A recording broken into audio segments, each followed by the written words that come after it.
தமிழக வெற்றி கழகத்தோட மாநாடுக்கான தேதி நெருங்கிடுச்சு. இனிமே மாநாட பத்தி தான் பேசி ஆகணும். அப்படினே பெரிய ஊரு பெரிய திருவிழா எல்லாரும் ஓவரா பில்டப் கொடுக்குறீங்க. தமிழக வெற்றி கழகத்தோட இந்த 2வது மாநில மாநாடு மதுரையில பாரபத்தி அப்படின்ற ஊர்ல மிக மிக பிரம்மாண்டமா தமிழகமே வியக்கிற அளவுக்கு நடக்க போகுதுங்க. இன்னைக்கு ஆரம்பிக்குது திருவிழா. இந்த மாநாட்டுல தொண்டர்கள் கஷ்டப்படாத வகையில நிறைய வசதிகளை தமிழக வெற்றி கழகம் தயார் பண்ணிருக்காங்க. போன மாநாட்டுல கஷ்டப்பட்டு இருந்தீங்கன்னா இந்த மாநாட்டுல நீங்க இஷ்டப்பட்டு இருக்கலாம். இந்த வாரம் வியாழக்கிழமை மாலை 4 மணிக்கு தளபதி விஜய் அவர்கள் அந்த ரேம்ப்ல என்ட்ரி கொடுக்கிறப்ப மதுரை மக்களோடு தொண்டர்கள் எல்லாம் தளபதிய சூழ கள்ளழகர் போல தளபதி காட்சி அளிக்க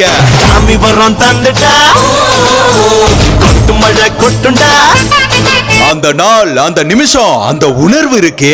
அழகு முகம் கண்டோம் ஐயப்பா, நாங்க ஆனந்தமே கொண்டோம் ஐயப்பா. இந்த பிரம்மாண்டமான மதுரை மாநாட்டுக்கு யாரெல்லாம் வரீங்களோ தளபதி தரிசனம் அண்ட் கள்ளழகர் வராருன்னு மறக்காம கமெண்ட்ல சொல்லிட்டு போங்க.